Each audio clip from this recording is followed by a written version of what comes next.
बिस्मिल्लाहिर्रहमानिर्रहीम। Today's topic of discussion is SK21। तो pathology को कंप्लीट करते हैं। एक पेशेंट का प्रोलॉन्ग पीटी और एपीटीटी टाइम है, यानी एक्सट्रिंसिक और इंट्रिंसिक पाथवे दोनों डिरेंज्ड है। तो ये विटामिन के डेफिशिएंसी की वजह से होते हैं। एंड विटामिन से causes the gamma carboxylation of 2 के साथ 9-10 and protein C protein S. और विटामिन के को इनहिबिट करने वाला कौन होता है? विटामिन के को इनहिबिट करने वाला वारफरीन होता है। नेक्स्ट इज एक पेशेंट को रिट्रोपेरिटोनियल ट्यूमर है, उसके लिए रेडिएशन थेरेपी ली है। रेडिएशन थेरेपी लेने की वजह से जो जर्म सेल्स होते हैं, रैपिडली डिवाइडिंग सेल्स है, वो डैमेज हो जाते हैं।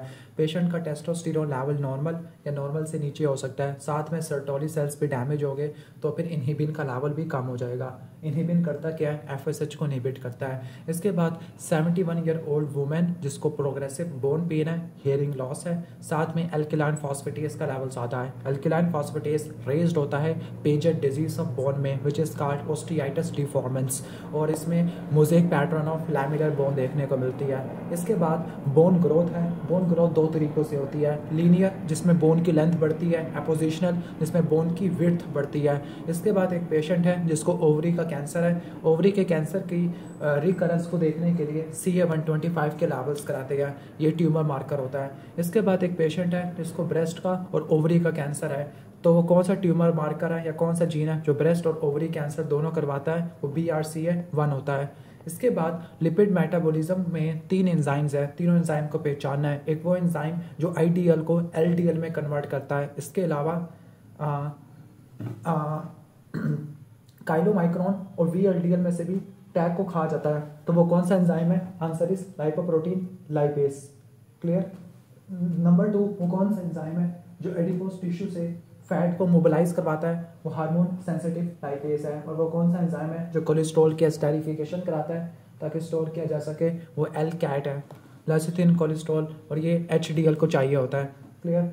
इसके बाद 52 ईयर ओल्ड मैन जिसको हिस्ट्री ऑफ डायबिटीज है, क्लियर, फीवर है, फेशियल पेन है और black necrotic tissue on the nasal mucosa. तो ये समझ आ रहा होगा, हम राइनो सेरिब्रल म्यूकोर माइकोसिस की तरफ जा रहे हैं। ब्रॉड नॉन सेप्टेड हाइफी है विद राइट एंगल, तो ये म्यूकोर माइकोसिस है, ठीक है, म्यूकोर स्पीशीज की वजह से होता है। तो जो म्यूकोर और राइजोपस होता है, इनका इन्फेक्शन इम्यूनो कम्प्रोमाइज पेशेंट में होता है, लाइक डायबिटिक पेशेंट है, DK वाला पेशेंट है, न्यूट्रोपिनिक पेशेंट है, ल्यूकीमिया पेशेंट है। अब ये राइनो साइनोसाइटिस करवाते हैं। नॉन सेप्टेड हाइफी होता है, वाइड एंगल पे ब्रांच होती है और ये ब्लड वेसल को इन्वेट करती है। एस्परजिलस नॉन डायबिटिक पेशेंट को, लेकिन वही इम्यूनो कम्प्रोमाइज पेशेंट को, खास तौर पर क्रोनिक ग्रैनुलोमेटस डिजीज को अफेक्ट करता है। क्लियर, सही हो गया। इसके बाद और इसके हाइफी सेप्टेड हाइफी होती है और वो एक्यूट एंगल पे ब्रांच करते होते हैं। Next is Candida. Candida dimorphic होता है, क्लियर, और इसमें सूडो हाइफी देखने को मिलते होते हैं, pseudo hyphae, not a true hyphae. Last is Cryptococcus.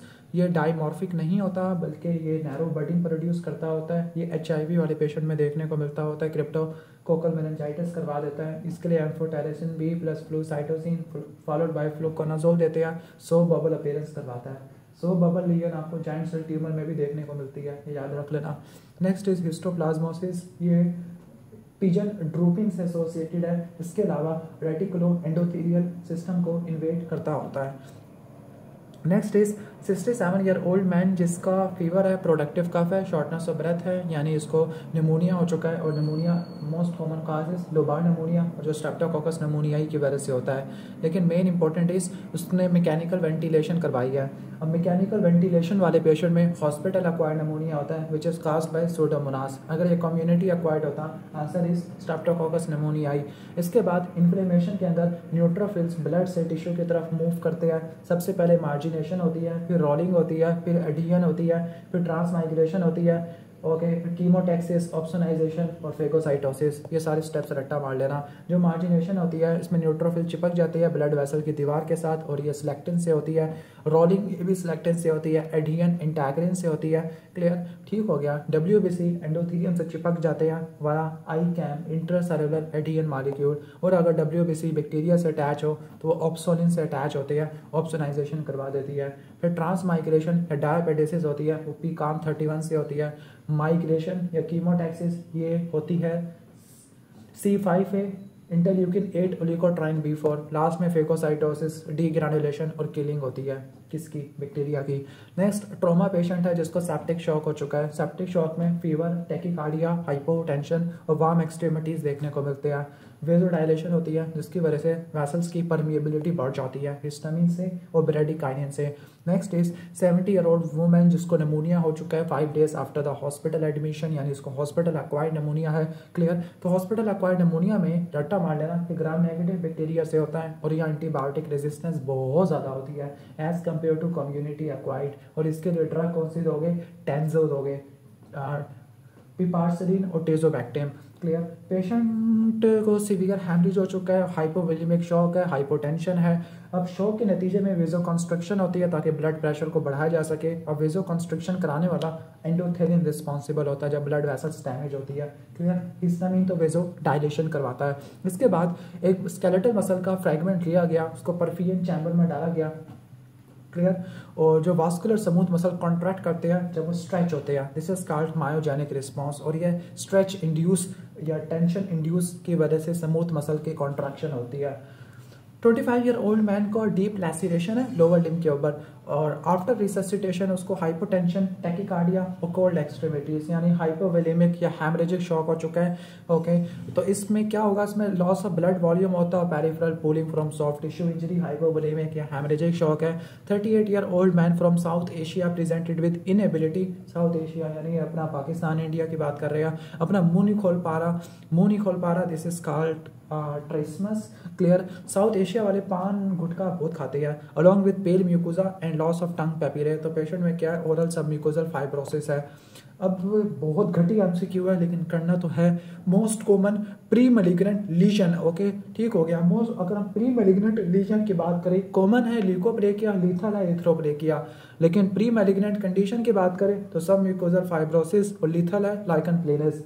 लेकिन मैं आपको यकीन से कहता हूँ ये ना वर्ड्स इंटरचेंजेबली होते रहेंगे बहुत सारे एमसीक्यूज में। आपका दिमाग खराब हो जाएगा कि मैं सीपीएसपी की किन बातों पर मैं कायम रहूँ।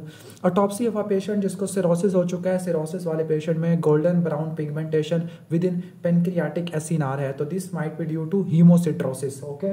और अगर हीमोसिट्रोसिस को ना ठीक किया तो ये हीमोक्रोमेटोसिस कन्वर्ट हो जाएगा। तो जो पिगमेंट है गोल्डन ब्राउन पिगमेंट है ये हीमोसिट्रोसिस है। क्लियर। ठीक हो गया कि जो आयरन ज़्यादा था उसने लीवर को फारिग कर दिया। क्लियर। और ब्रोन्स डायबिटीज़ भी करवाता है। क्लियर। 42 ईयर ओल्ड फीमेल जिसको थायराइड ट्यूमर है, थायराइड ट्यूमर में पैपिलरी वाला सबसे इंपॉर्टेंट है, उसमें ऑर्फन एनीआई न्यूक्लियस, सेमोमा बॉडीज, ये आपने नोट कर लेना है। तो थायराइड के ट्यूमर पढ़ लेते हैं। पैपिलरी मोस्ट कॉमन कैंसर होता है, रेडिएशन से एसोसिएटेड होता है। सेमोमा बॉडी, ऑर्फन एनीआई न्यूक्लियस होता है, स्लो ग्रोइंग होता है, लिम्फेटिक के जरिए फैलता होता है, बेस्ट प्रोग्नोसिस होता है। फोलिकुलर कैंसर कैप्सूल को वास्कुलर इन्वेजन करता है, that is why it can not be diagnosed on FNAC, you have to perform true cut या कोर कट बायोप्सी। और ये सेकंड बेस्ट प्रोग्नोसिस है, हेमाटोजिनस सेपरेट होता है। मेडुलरी कैंसर कैल्सिटोनिन प्रोड्यूस करता है। क्लियर। ठीक हो गया। मैन 2A और 2B, ये मैन 1 से एसोसिएटेड नहीं है, मैन 2A और मैन 2B इनसे एसोसिएटेड होता है, पुअर प्रोग्नोसिस होता है। क्लियर। इसके बाद आगे चलते हैं। जो एनाप्लास्टिक है इसका तो बहुत ही गंदा प्रोग्नोसिस और हाईली अनडिफरेंशिएटेड होता है, इन्वेजिव ट्यूमर है। इसके बाद नेक्स्ट एक पेशेंट को टाइप 2 डायबिटीज़ है। क्लियर। तो एक न्यूट्रिशनिस्ट है, उसने ये एक्सप्लेन किया कि जो ब्रेन, किडनी, हार्ट है वो ग्लूकोज को